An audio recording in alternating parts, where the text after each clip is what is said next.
অবক্ষয় তো খালি যুবকদের হয়নি, বুড়াদের হয়েছে।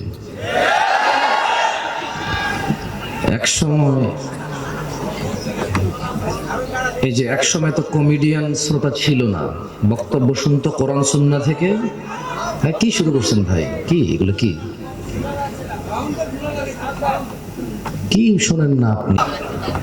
অসংখ্য দুরূদ ও সালাম নাযিল হন মুস্তাফা সাল্লাল্লাহু আলাইহি ওয়াসাল্লামের উপর, যার পরে পৃথিবীতে আর কোন নবী রাসূল আগমন করবেন না। আমরা সবাই বলি আল্লাহুম্মা সাল্লি আলাইহি, আল্লাহুম্মা বারিক আলাইহি।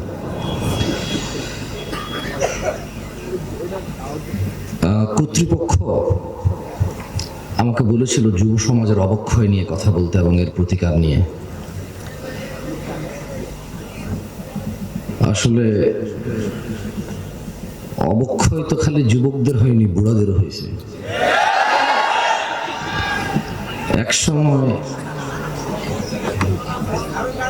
এক সময় তো কমেডিয়ান শ্রোতা ছিল না, বক্তব্য শুনতো কোরআন সুন্নাহ থেকে।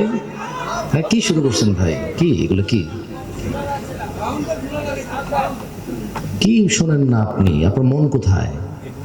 আমি তো শুনতে পাচ্ছি আমারটা নিজে ভালো। এই তোমরা সাউন্ড সিস্টেম ধরবো না, একদম বরাবর আছে এটা। আপনি মনোযোগী হন।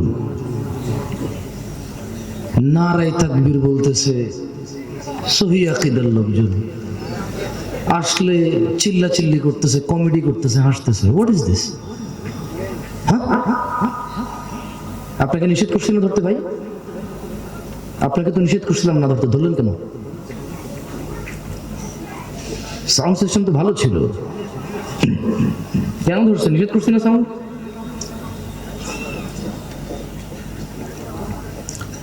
কি মানে হুজুররা এসা বলে ওয়ামাই ইউশরিক বিল্লাহ ফাকাদ দাল্লা দালালান বাঈদা, যে শিরিক করলো সেই পথভ্রষ্ট হইল, শিরিক ছাড়া সব গুনাহ আল্লাহ মাফ করে দেবে, এই জন্য যাতা শুরু করে দিয়েছেন নাকি? অবাককাণ্ড, চেরাগের নিচে অন্ধকার। আজকে এই বক্তব্য, যেহেতু গত 2-1 বছর বক্তব্য দেই না বললেই চলে, তো এইখানে উপস্থিত হয়ে বুঝলাম যে চেরাগের নিচে আলো, এটার বাস্তব প্রমাণ। তামাশা করতেছেন আপনারা, হাসতেছেন, হুই হাই।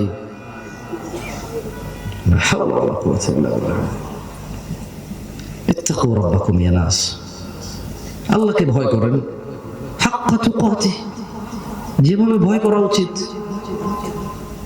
হাক্কা তুকাতিহ। এই তোমরা সাউন্ড সিস্টেমটা ধরতে আমি না করছিলাম তোমাদেরকে, আগে যেরকম ছিল শুরুতে ওই সেটিং নিয়ে যাও। আমি উঠছি যখন যেই সেটিংটা ছিল ওইখানে নিয়ে যাও।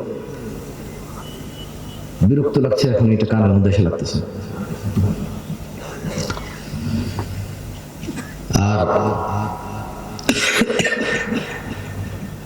শ্রোতারা দোষ নাই। কি হাসির কি হয়েছে? কি হাসি মানে কি?